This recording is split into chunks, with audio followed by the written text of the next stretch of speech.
Neil, I think we can start. Oh, They pressed recording already. oh, so we start? Okay.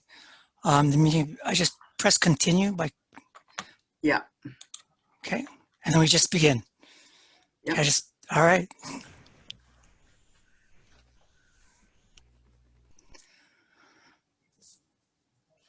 Aloha mai kako, malo elele, rananim and yakwe komalep.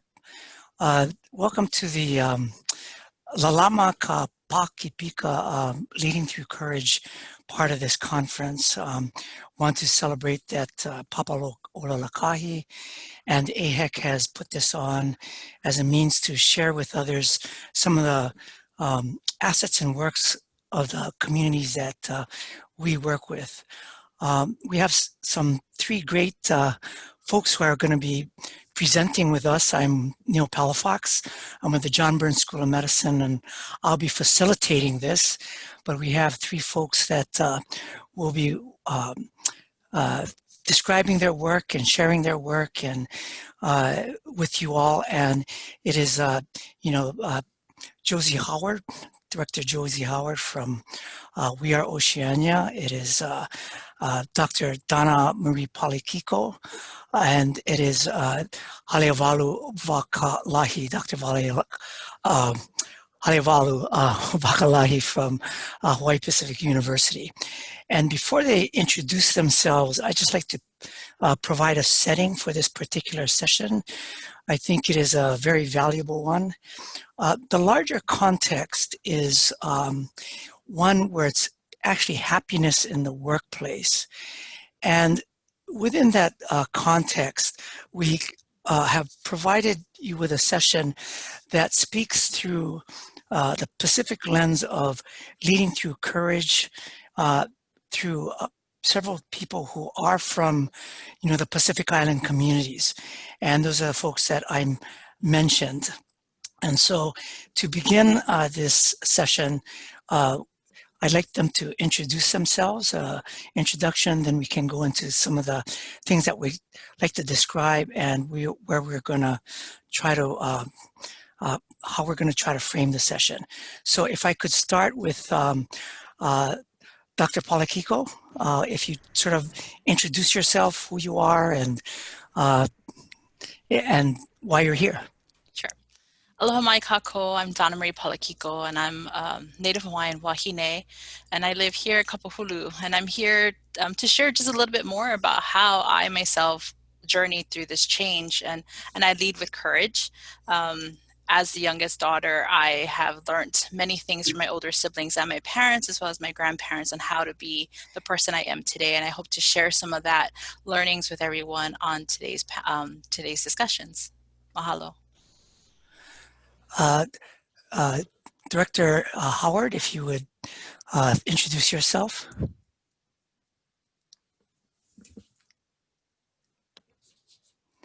You're on mute. Yes, good morning, everyone. Thank you, Neil. And I just want to say thank you for this opportunity to share my story and my people's stories. My introduction will be a little bit different, that I, wanted to do it in, the culturally appropriate way. So I come from a small island in Chuuk, and I come from, I would say, 4 clans, and my major clan is through my mother that connects me all the way to Yap. My father's clan comes from, it's one of the major clan in Chuuk and comes from the main island of Chuuk. Where my grandfather also comes from another big clan in Chuuk, and my grandfather on my father's side also come from a very big clan in Chuuk. So my navigating my journey has been courageous because of the relationships that I have. And that's what's brought me to here today to be part of this. It's through my relationships and obligations to those relationships. Thank you. Thank you very much. Dr. Vakalahi. Aloha, everyone. My name is Haleavalu Vakalahi. I just want to add my introduction to my colleagues here, Donna and Josie. I'm the daughter of Moana and Faleola of Ahingawe, immigrants to the U.S. for the purpose of higher education and economic advancement. I'm a Pacific Islander American woman, immigrant, born in Tonga and raised on the North Shore of Oahu, where I attended Laie Elementary, Kahuku High School, BYU, Hawaii, University of Hawaii, and then, of course, University of Utah for my PhD. I've been in academia for about 22 years in multiple universities, and currently at Hawaii Pacific University as the Dean of the College of Health and Society, which houses nursing, public health, social work, and physical therapy. And then, of course, I'm a professor of social work.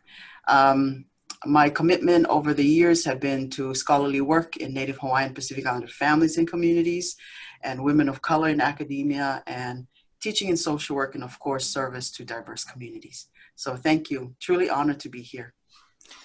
Thank you very much. And you know, in the context of the Pacific communities, it's a very spiritual context. So I just want to say, you know, to open this to be appropriate is to really recognize the spirituality and the context of a greater power within all of us and that surrounds us. So aloha ke akua and anichin dreo, and those are the terms I like to use to open in a spiritual way, as this is a community of the Pacific, and they often always open in a manner that celebrates the larger context of who we are and how we celebrate our lives.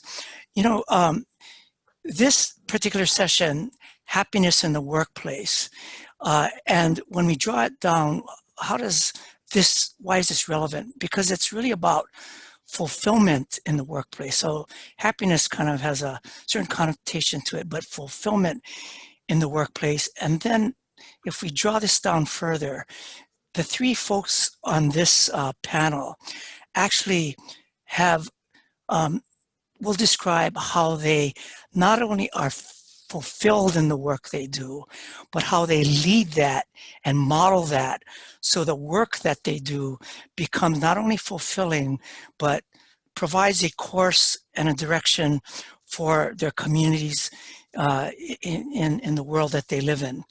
And so, and why they have to lead through courage, which is what this is about. And the actual translation, Lalama ka Pakipika, the way it was explained to me is really daring are the Pacific peoples. They lead through courage, they live through courage, and so it's one of how these three very successful Pacific Islanders have and represent that within their communities. And so where we can start, if it's okay with the panel, I'd like to speak a little bit about the concept of resilience. And the question is from a very personal and cultural matrix, what does that look like for you, and why is that, how does it play out in your cultures, and why is it important to get to that place of and lead with courage, and how does it get to that place of fulfilling yourselves in the work that you do? So if we could start with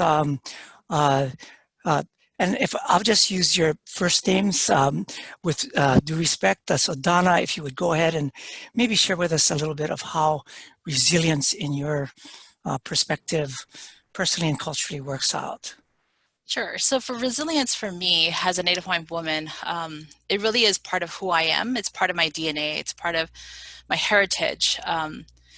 As a Native Hawaiian person, I have come to understand that I'm from the result of years of like loss, right? So our people had cultural people, other people come into our communities, and basically I'm the result of those who survived the past experiences of Western influence. So I've come to understand that now, and I take more pride in that understanding that I come from a line of resilient people, that I as a person am resilient because of what has happened in the past, that the past has indeed structured me or created who I am today because I'm able to live it.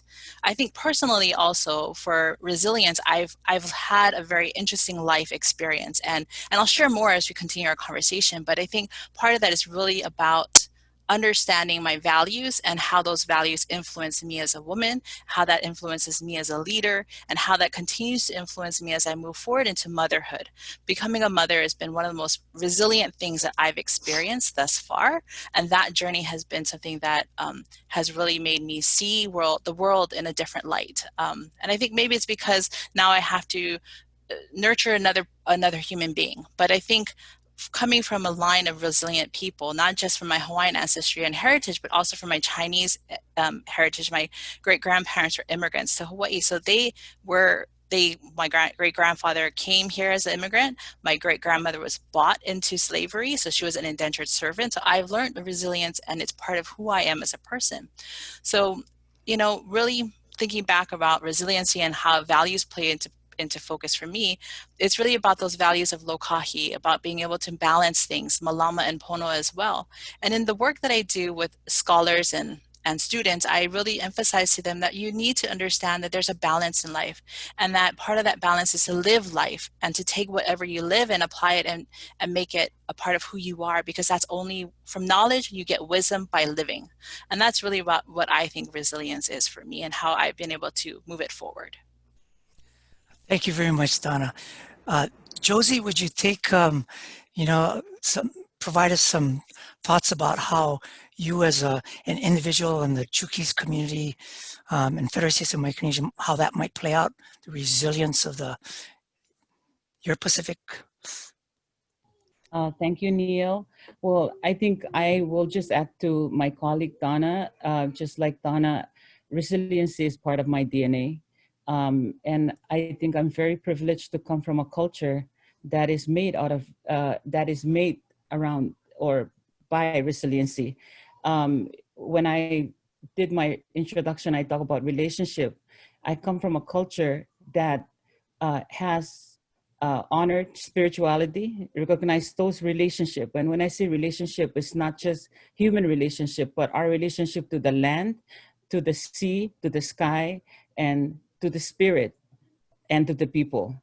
So those are the relationships that I'm referring to. And through the relationship, I get to learn about my roles and my chores, and through those roles that inform me of how to, how to live with courage, or how to help. But it really, it's the relationship that guides me in how I do my work.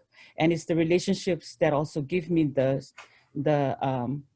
resources that I know I can fall upon when I'm short of resources. And I say those because we are Oceania, and even the place where I come from, it's literally called Rabagunor, or like when people see me, they'll refer to me as Rabagunor, people from the edge of the reef.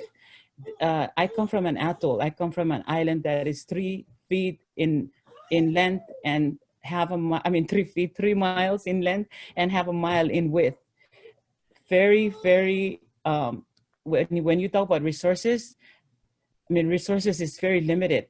However, though, we became very resourceful in using all that we have around us, but also the way of life that we honor nature, that we recognize that nature is more powerful than us. So when something happened, we're quick to realizing that I have to adjust. And we have a really famous navigational saying that says, you cannot control the direction of the wind, but you can adjust your sail.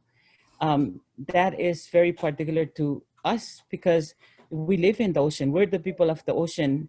And when you live from that kind of perspective, then you honor everything around you, and they become part of how and why you can do the work you do today.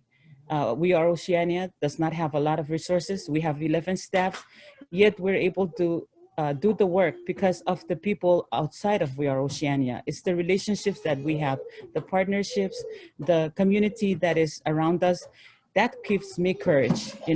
Without them, without these relationships, I would not have the courage to lead. So this is what gives me the purpose and gives me the ability. Thank you. Thank you, Josie. Haleavalu, your thoughts and take on resiliency? So ditto on both of my sisters over here. Everything that they said about resiliency, about courage. One of the things that I often try to do, which I think it would be irresponsible to not acknowledge it, is what happens at the intersection of who we are as Pacific women and leadership and everything else. So as a Pacific Islander woman, I am aware of the barriers and obstacles that structures and people have that may stand in the way of resiliency and courage or ignite resiliency and courage. And so both Donna and Josie spoke about that. As Pacific people, like was said earlier, we're blessed by the mana of our ancestors. So courage and resiliency, they're just inherently part of who we are. So that tells me that all three of us women are the investment of many, many, many people. I said earlier that I'm the child of immigrants. My parents disregarded barriers. They saw opportunities more than anything else. And so they ingrained that in me and my siblings in terms of embracing higher education as a means for socioeconomic advancement. So from where I am now at Hawaii Pacific University and have been in academia for a couple of decades, I see higher education as a pathway to health holistically for Native Hawaiian Pacific Islander communities. The socioeconomic advancement, the social mobility that it provides is actually a wonderful thing to consider. So it is, I see higher education positioned well to leverage those inherent characters or values of courage and resiliency that already exists among NHPI. One of the things that I think is important in leveraging people's courage and resilience is institutionalizing certain things like policies that actually direct resources to those communities that really do need it. And I think with what Donna and Josie have laid out, we kind of know that we have a talent pool that we haven't leveraged enough. And I think the system is positioned well to do that. Our community, our Native Hawaiian Pacific Islander community, have so many pioneers whose shoulders we all stand on. And I'm pretty sure that they will lift for us to get our next generation to that next level of whatever that might be, whether it's advancement in politics, advancement in education, advancement in the healthcare. But again, for the system to be able to look at courage and resiliency already in existence, this is an opportunity to leverage that and really develop some future leaders in all of our communities. So thank you. That's my 2 cents. No, thank you, Haleavalu. Taking off on that point, and I'm going to kind of drive some things home and make the conversation a little bit more punch, if I may. So, the Native Hawaiian and Pacific Islander communities, the Chukis community, the Tongan community, the Samoan communities, a lot of times the larger majority community in Hawaii and other places, Hawaii, we'll take Hawaii, often looks at all of these communities and analyzes them from a deficits model. You guys have large health disparities, you got poor educational achievement, you don't have this, you end up in the socioeconomic, this, you're overrepresented in legal systems and all those kinds of things. So where I want to go with this is that, all of you mentioned courage and resiliency. So does in putting that model into an assets model instead of the deficits model, and also speaking from a woman's standpoint, this courage issue. So, what does it mean to be courageous? Does that mean that you don't have fear, that you just bring it on? Or so if you can help the audience and me understand, what is courage in your context as a woman, as a Pacific Islander, when you look at this larger context that's saying, you know what, you guys don't got it. And so if you could, and maybe we could start this one with Josie, then we'll go to Valo to end up with Donna, if that's okay. So Josie, speak to me about courage. What does that mean for the folks so that you can fulfill the work be fulfilled in the work you do? What is that?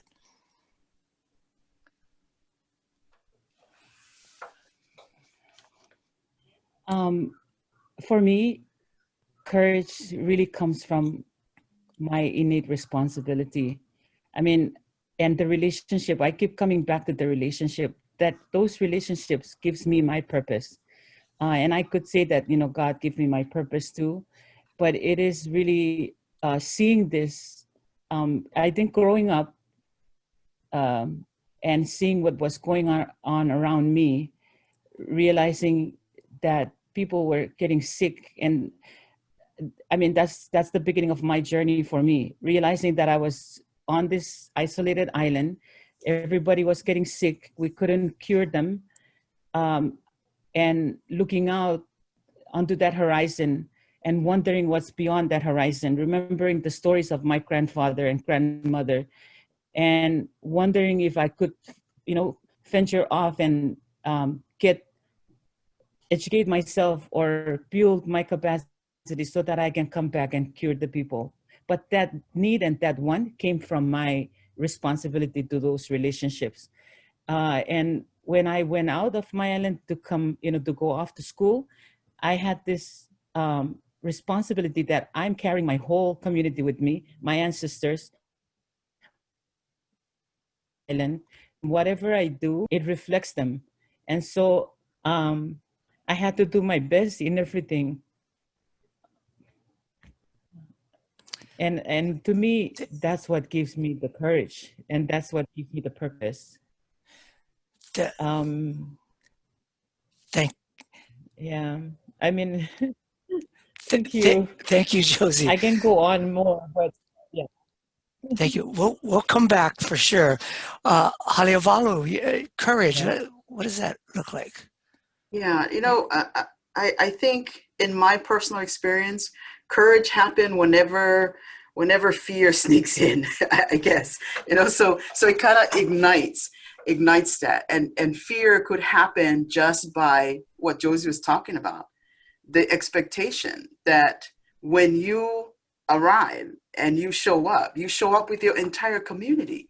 You don't show up as a solo person. So courage, and I think that goes back to the previous discussion about courage is in our DNA because we are culturally, we're sort of like sanctioned.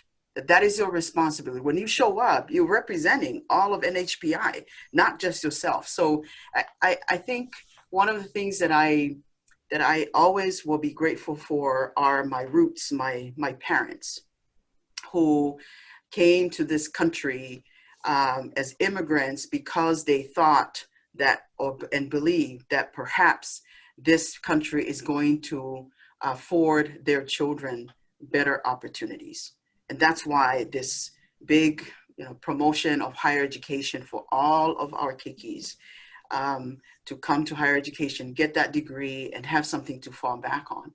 But in addition to that, my community, and that's every community that I've lived and worked, my community sort of nurtured and cultivated that. So again, this sense of courage is cumulative, it is connected, it is about relationship that Josie just talked about. Otherwise, I don't believe we're going to have too much of courage if we are not getting nurtured and cultivated and supported. One of the things that I have this list of things that my mentors, my parents, people in my community, the powerful women from the North Shore who have nurtured me my entire life, they listed for me some things that I want to share at this point. I mean, one of them is this: I always hear them say, "The sky is no limit. You can do anything you set your mind to." A little bit of courage will take you a long way with that kind of belief. They talked about winning together.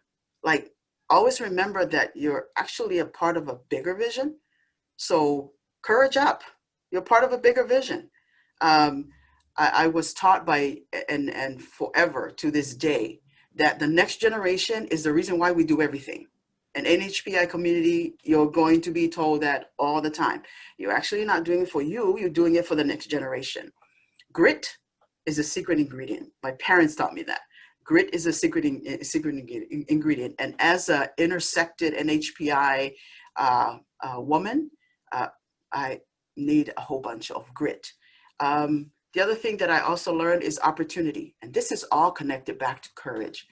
The only difference between Donna, Josie, and I, and everybody else is opportunity. We might not have the opportunity that others may have, or we might have more opportunities than others. It depends. And then the last thing I want to share in terms of this area of courage, I had this really fantastic mentor in Baltimore, Maryland, who once pulled me on the side, and he basically said to me, Halaivalu, you need a to-be list and a to-do list, not just a to-do list. But he said to me, if your to-be list, courage was that first item on there, if that to-be list is great and set, your to-do list is a piece of cake. So I will never forget those nuggets from people that I grew up with, people that nurtured me here in Hawaii, as well as the continental US, throughout the continental US. And again, I mean, courage, adding to what Josie was saying. Yeah, it's inherent. We just have to leverage it. So thank you. Thank you, Halevalu. Donna, courage. Yeah, so for me, courage, as I was listening to Josie and Halivali talk, I was thinking, gosh, courage, what does it mean to me? And a story comes to my mind about an experience I had when I used to practice nursing. I worked on a bone marrow transplant unit at Stanford Medical Center years ago, and I had to be courageous and tell the patient's family that unfortunately, due to unforeseen circumstances, their loved one has passed away. It was just one of the hardest things I've ever had to do, because there was just this level of connection, because he was Pacifica and because his family literally lived down the road from where I lived in the city. It was just one of those things where I had to find the courage within myself to share that news, that very heartbreaking news that that their loved one passed away unexpectedly after arriving to my unit within 6 hours. And it was just unforeseen. And it was just one of those days as a nurse where you just didn't ever want to have to experience, but you have to experience. And then I thought to myself, well, how did I get the courage to tell that family that this has happened? And then I reflected back upon all the years of my life at that point and what other courageous acts I had to do as a person. Well, at a very young age, I had to step up and be the one in my family to be the caregiver to those that were ill in my family. And that's kind of how I ended up becoming a nurse, is because of the trajectory that was instilled in me at a very young age, that you're the caregiver for all of us. And I'm like, okay, great. This is a very daunting task for someone very young. I was like 8, 9 years old, and I was told, oh, you're going to be the one that's going to take care of all of us.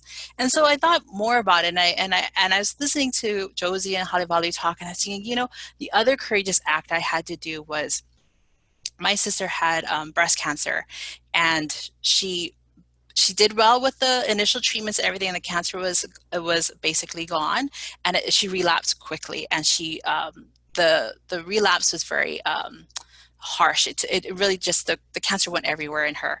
And I had made a commitment to her that should anything happen and she become unable to make a decision, that I would help facilitate the conversation with her husband and her daughter. I didn't ever want to have to be in that position, but I ended up being in that position because 3 days prior, the family had a conversation. I wasn't involved with it. And she was fine and she was coherent and everything. And she says, no, do everything possible to save my life. 2 days later, she was in a space that she couldn't make any decisions. There was no advance directive signed for her. And my brother-in-law looks at me and says, what do I do? I said, well, what do you want to do? He goes, I want to do whatever is the right thing, the right and correct thing to do. And so I spoke with the medical providers at the time, and because of my nursing background, I already saw that she wasn't going to pull through. Her lungs are incapacitated. She was not of a space that she would ever be able to fully recover.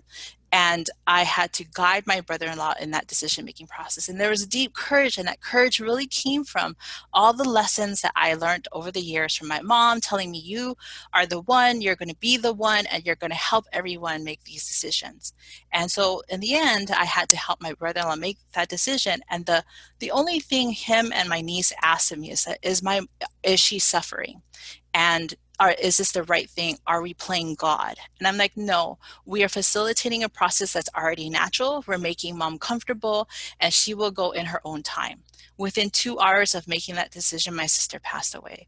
It was one of the hardest things in my life, but it took such great courage for me to find it within myself to guide my brother-in-law and my niece to make that decision, because I knew at the end of the day that that was the right and correct thing that my sister would have wanted. She died at the age of 46, a few months shy of her 47th birthday. So, you know, that's where courage comes from me. And that's kind of like, it's like I said, it's built into who I am. It's how I interact with the world. It's how I see the world. And it's just a part of who I am and what I do every day. Yeah. Thank you, Donna. The next question that I'm going to pose is one that kind of takes off on that. So you all mentioned to me that resilience is in your DNA, courage is in your DNA, and that comes from many of the cultural and historical constructs. One of the things that I'll ask you is there's sometimes some cultural constructs that make work difficult. So in your settings, and I'll start off this one with perhaps Josie, is in all your settings, there are some cultural constructs that might say, you know what, who are you? Who are you to speak up? You're a woman, or, you know, you're not the chief, or, you know, don't you know your place? So from a cultural construct, you know, in your own cultures, how do you play that through to be that still lead, do what you have to do, but understanding the cultural construct, because I know that has come to all of you at some time or another. But so you know, how do you deal with that? Josie, if you could start. You're on mute. Yeah. Thank you, Neil. And I think I missed part of your first question, and I'm going to build that into my answer for this question. You know how you said sometimes, most of the time, people look at our culture as a deficit. Well, for me, our culture has been the asset and has been the leading, my leading star, my guiding star. And it's also through that, you know, in my work, when I come to face those types of obstacles or challenges, I have to really look deep within me and to understand who I am, where I come from, and my role as a woman and in those relationships. And it's also in there that I find the answers to those challenges. You know, the fact that I may be a woman in public and speaking, when I look into, you know, the cultural basket, I do find that women speak on subject that has to do with caring for the people. So that's what gives me the courage to be, you know, the director of WOW. I think, you know, as a woman and doing that kind of work, it's in my DNA, it's in my natural, you know, roles as a woman, as a Jugis woman. And so it's really like about perspective and how you see that. And then when I come out to represent or to speak for the people that we serve, and so I don't also look at myself as a community leader, and I've said that many times. I have always looked at myself as a community servant, because that is my role as a woman, and in my family, I serve. And so therefore, when I'm working with the community, working with the people, that's the role I also come with. So I think how people see me, it depends on the perspective that they look at me from. I know a lot of people here think that I'm a community leader, but in my society, they know who I am. And some people will encourage me because I'm a woman, and that's my role as a woman to speak on those type of subject. And that's why I say the relationship is an asset for me, because then I can delegate to those that can speak for certain topics that it's not, you know, it's not appropriate for me to do. And so I have to adapt. Um, in every situation on a daily basis. By the end of the day, I'm exhausted because I feel like, leaving my home, I'm a Chugis woman. When I come out into WOW's office, I become this director of WOW. So I have to shift perspective. I have to shift, everything. And I have to leave the staff. I have to help the people, and I have to, speak to the community, to this community when they ask question about, or I get invited to meet with the mayor or the lieutenant governor, and it makes me feel very nervous. But I also realized that, one thing that I didn't mention, but in courage is knowledge. And if you have certain knowledge gives me the courage. And I feel like I I think what makes me courageous is that I come to a point where I think I can navigate both worlds, maybe not successfully, but to some point. So I know that when I'm in certain situation, I have to rise up to speak so that our people's voice can be heard. And as a Chugis woman, there is that time that we do that.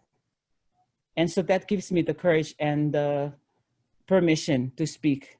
But I always have to make sure that I am not the leader from that community. My brothers are the public speakers.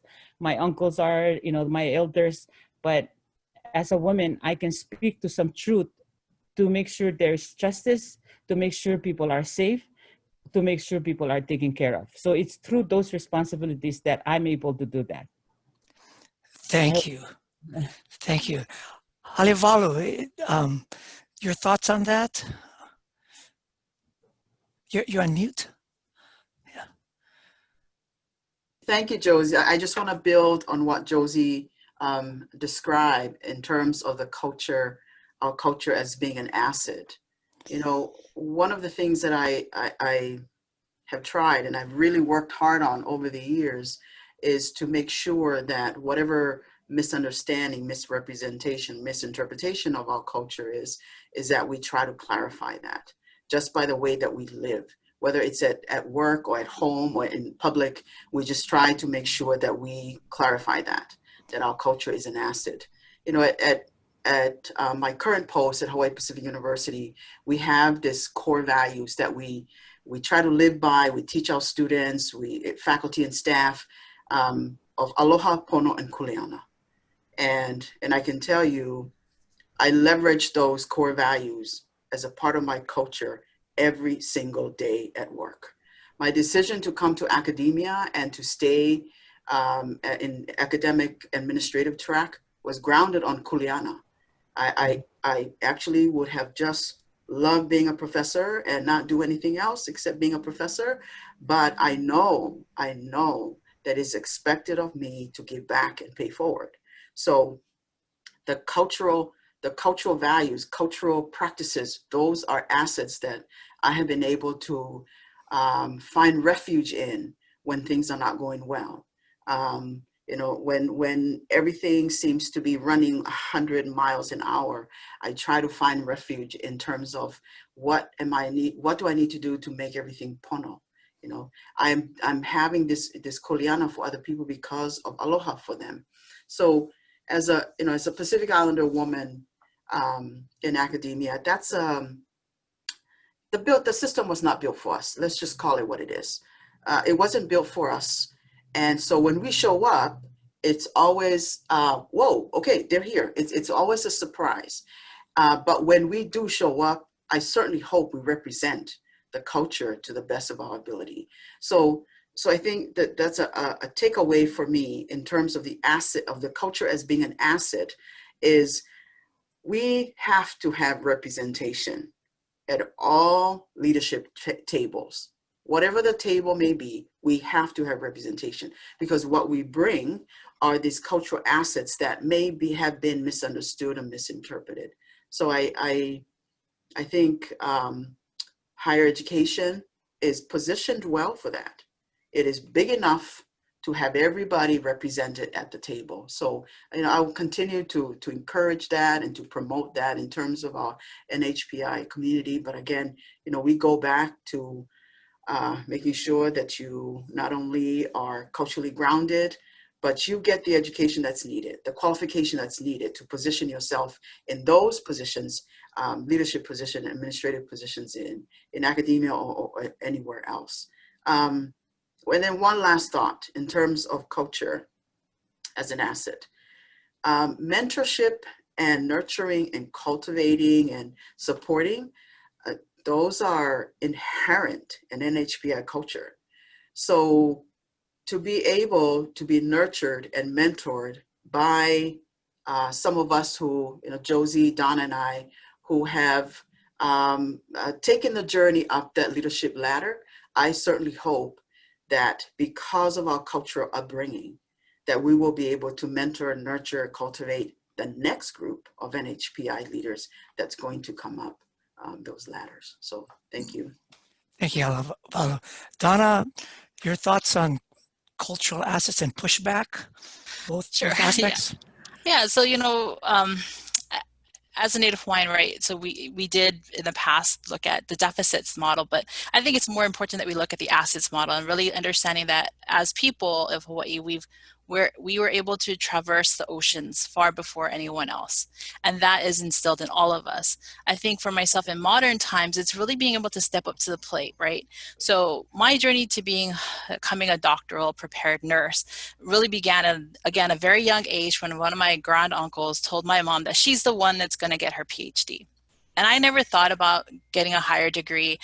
When I was finished with my bachelor's degree, I said, yeah, that's it. I'm done. There was no role models for me. There weren't that many Native Hawaiian nurses. There really wasn't anyone for me to really look up to, right? And then I went to bedside nursing. I'm like, yeah, this is not for me. I don't think I can tell families every day that their loved one is dying or that they have died.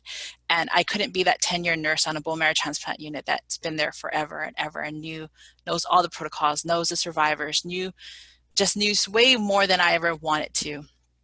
And it was then that I decided that I need to step out and go up into higher level of education. So I went on and got my master's and I focused on cross-cultural care. And I thought, well, what does that really mean? I, as a Native Hawaiian person, what does that really mean? I don't understand it for myself because I was raised multicultural. My mom is half Chinese Hawaiian. My dad was Hawaiian white. So multicultural all the way. It was very gray for me, right? So I had to kind of explore that for myself. But going to university on the continent also meant that I was one in 1,000 students, right? And I was the only person from Hawaii, or I'm the only Native Hawaiian, or I'm the only multicultural person in my class. So I had to find the courage there to step up and speak and share my knowledge and really correct what people thought of people from Hawaii and the islands, because they really still thought back in the late 90s that we lived in grass shacks and wear coconut bras, the stereotypical concepts of what islanders are. And I thought to myself, no, this can't be perpetuated anymore. So every opportunity I had, I would correct it. And then moving back home to Hawaii, it's like, well, now there's like a lot of us. I'm not one in 1,000. I'm 1,000 of one. So there's a lot more of us here. And I had to really find a position for myself as a woman. And how do you journey forward? And how do you then nurture other people behind you so that they one day can step up to the plate and be that next leader? So that's the kind of the role that I'm taking now in the positions that I have, is really, like Halevalu mentioned, mentoring is a part of who we are. And indeed it is, because that's how we learned.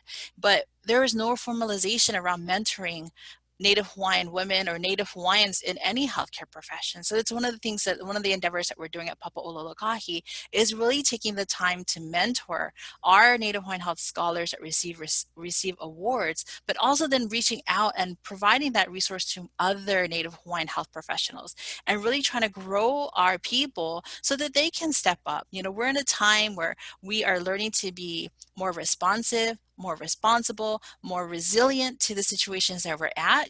With the pandemic, it's been really challenging for each of us. But I think as each of us have stepped up to our plates and stepped up in order to help others step with us and move the situation forward and really take it to the next level. Thank you, Donna. So, it's clear, and I'm sure everyone can see why these three individuals really not only lead, but they're fulfilled in their workplace, and they're fulfilled and bring that so that, it's a sort of a complete package, and I'm sure they can share with you, as they partly have, 8 million stories of how difficult the workplace can be. But I think it shows you how the resilience, cultural assets, and their their their thoughts around this really describe themselves. You know, it's 10:46, but I'm sorry, Neil. yeah, Can go I ahead. add something before you move Yes. on to the next? So, you know, as both Donna and Josie were talking, and they both mentioned the fact that cross-cultural experiences have been our experiences. I think they would agree with me that we would underline the fact that there are so many communities, cross-cultural communities, that embrace and appreciate and celebrate NHPI cultures. And that the fact that we are okay in our own skin is supported by so many communities. You know, I was at Morgan State University for 6 years before coming here, is in Baltimore. It's a historically Black university. Never once have they questioned my integrity as a Native Hawaiian, Pacific Islander woman, Native Hawaiian Pacific Islander community. Never once. In fact, they supported me in the fact that I was perfectly fine in my own skin. As a Tongan woman, they know that I'm a proud Tongan woman. So I think I want to make sure that the message is out that we love this cross-cultural. Just don't see us as a deficit. You know, just don't see the NHPI community or culture as a deficit. See us as an asset. But again, you know, I'm hopeful, and I think my colleagues are just as hopeful that we are, as a society, appreciate each other's cultures, nurture it, cultivate it, and you know, we learn from each other and support each other in being okay in our own skin. So I just wanted to share that. Thank you very much, Halevalu. So the last thing is, you know, we're getting close to time, and I want to leave possibly for questions, and I'm sure there's a lot of people that want to ask you questions. I don't see any right now, but so if you all could kind of close with 2 points you'd like to share with other folks, not only in your own communities, but out there about your courage to lead, and 2 qualities that you think they should cultivate. And then we'll just go around quickly and then open it up to questions for you from the folks watching this and participating in this session. So Josie, if you could start, 2 things that you'd say, gang, this is it. These are the 2 things to lead with courage. You're on mute. Yeah, sorry.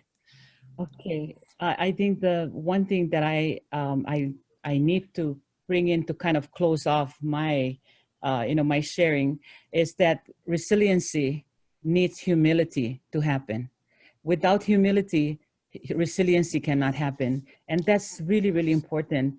I think all the questions that you asked so far, and our role as women, recognizing that humility in every situation that you feel that you cannot solve, it can be solved through humility. And it's all about perspective. It's all about how you position yourself. But I'm hoping that with COVID, we have to be humble to COVID. I mean, it's more powerful than anybody, and it's more powerful than politics, than anything, academics, anything. It's of nature. So we need to be humble to that, and we need to do all we can to make sure our community is safe and protected and stop the spread of COVID. Thank you. Okay, Donna. I think takeaways for me is that as a leader, it's important to know when to say yes, and it's more important to know when to say no. So part of that is to be courageous in the ability to say yes, and more courageous thing is to tell other people no. So I've learned in recent months that I need to learn to say no because I have way too much on my plate. And I think part of that is just being a woman, right? Where we think we can do everything. And at the same time, we know we really have our limits. And I think I've realized what my limits are. So the first thing is, of course, is the ability to say yes and the ability to say no. And then to really lead with whatever you're passionate about, to lead from the heart and really be a part of conversations, even if you're not that in your face type of leader. There's also those leaders that take that seat and just are present and able to hear and listen to conversations and then interject when it's their time. So always remember to step up. Those are my takeaways. Thank you. Halevalu. So a few things. I mean, just building on what Josie and Donna are saying. Number one, in retrospect, I think I was taught very well to always stand on my ancestral knowledge and practices. No matter what happens, it becomes a space of refuge for you from the storms of life, okay, metaphorically. Stand still on that. We are an HPI community. People were respected. I have seen it. People cultivate it. People support it. The other piece is this call to action. You know, dismantling structural racism, dismantling structural oppression, dismantling all of these things requires you to step up in whatever capacity you can. Some of us were good in writing. Some of us were good in speaking. Some of us were better in terms of tell me what to do and I will carry that bucket of water to the next step. Okay, so dismantling this structural racism is a call to action for all of us to leverage whatever talents we might have. So it is, I mean, it behooves all of us to step up with that. The last thing, you know, this COVID, it really put us into some spaces that we probably never imagined ourselves being in. But I learned through COVID, environmental justice, because the land is a lifeline for many of us. So we're gonna have to stand up for that environmental justice in addition to socioeconomic justice. So I think if we stand firm in who we are, our ancestral knowledge and practices, if we answer the call to dismantle any of these structures that is oppressive, and of course stand up for environmental justice and socioeconomic justice, I think we would have, you know, done a little bit to forward, especially the cause for an HPI community, which means the cause for all of our communities throughout society. So. Thank you, Halevalu. You know, I'm just going to read a couple of these questions. So there was one question that came in. Many Pacific Island cultures follow a matriarchal lineage. What about the cultures of all of you? So that was a question. So if you can maybe share a little bit. That's a good question that that it'll take like 2 weeks to answer. But you know, I just want to say, I mean, in the Tongan culture, the fahu, which is the oldest sister of my father's family, is the most powerful woman in the Tongan culture. So yeah, so it's, you know, when they speak, we just say, okay. When they say jump, we just say, okay, how far? So I think with the matriarchal aspect of our cultures, that can be leveraged for advancement, you know, in the healthcare system, in academia, in wherever. Listening to some of that, I think it behooves all of us that you know, if there's a woman, a grandmother or mother or an aunt, leverage their power in the family for adherence or whatever it might be that we're asking a person to do. Others, Josie or Donna? I guess I'll add to that because I do come from a matrilineal or matriarchal society. And what that does for me is it really gives me my guidance. Like I think I already talked about this, and it gave me my purpose, my status in society, but especially the responsibility to make sure that as a woman, my responsibility is to make sure there's peace in my society, there is safety in my society and security in my society. So whenever there's this injustices, or there's anytime those are questioned or at stake, I can rise up as a woman to take care of those. So I also want to add to that, that because of that, that women are valued in our culture, because we carry on the lineage. Without us, the lineage is dead, meaning the family is dead. So, you know, for the love of our family, it's beyond just that word, for the love of our family. We intentionally use that to specify that we need to save our women. We need to save our daughters, because they are the offspring to connect the line that came, you know, that connect us to our past and connect us to our future. Thank you. Thank you, Josie. Donna. I agree with both women that, you know, yes, in my household, the women ruled the nest.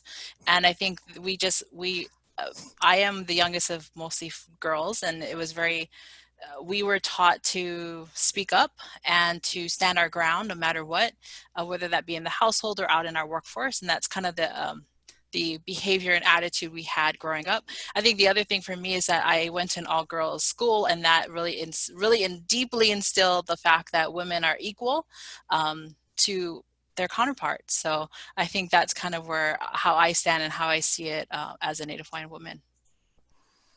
Thank you. For Josie, there was one quick question, and I think this can be answered very quickly.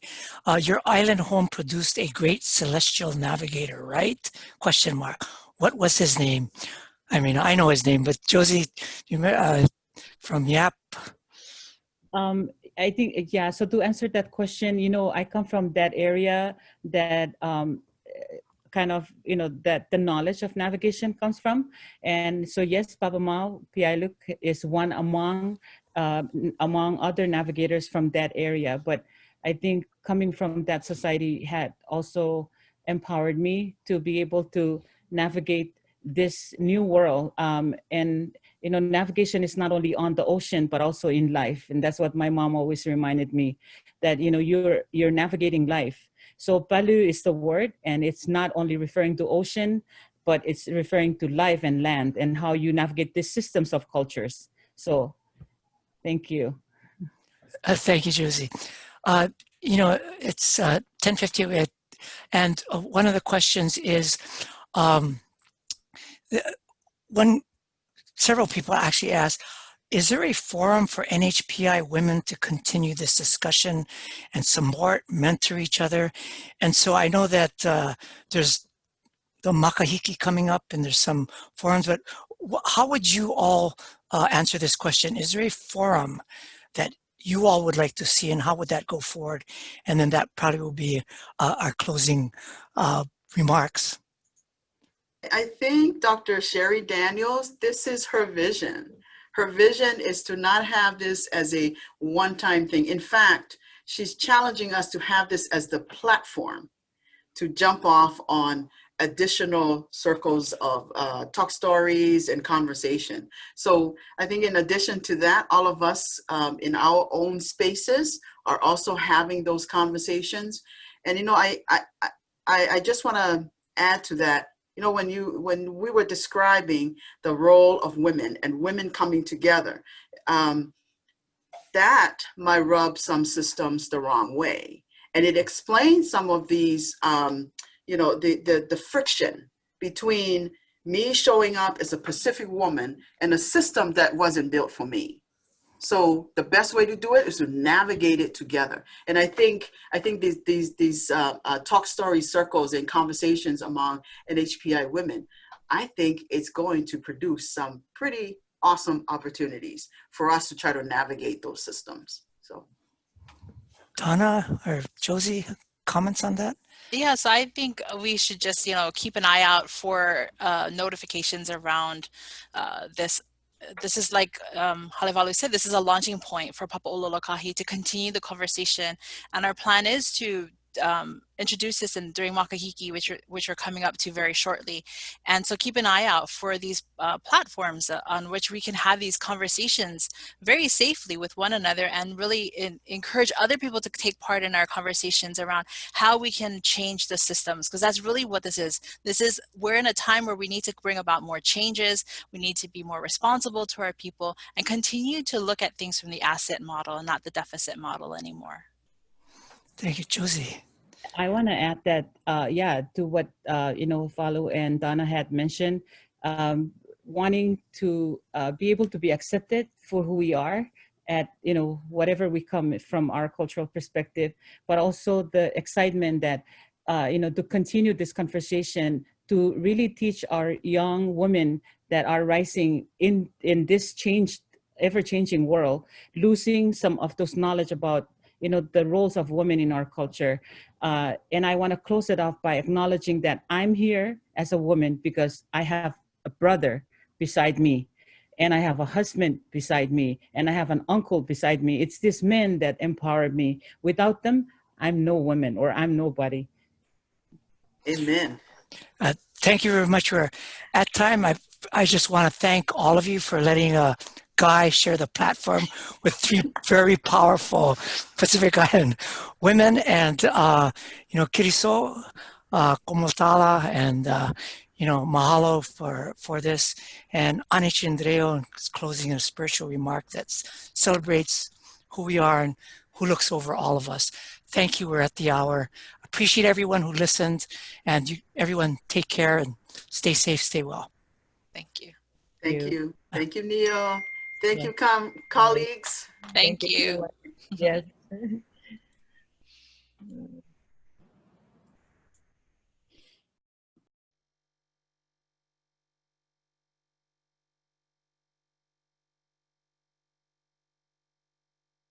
When you mask pain and you're actually damaging yourself more, trust me, I've felt it the next day worse than it was prior to that game, and it's not a good feeling. We all have pain in different areas of our lives. And I think the best form of recovery is talking to people, talking to your loved ones. If no one knows that you're in pain, no one's gonna be able to help you. Just know that you're not alone, and there are resources out there to help you. If you or someone you love needs access to substance use treatment services, call Hawai'i Cares today.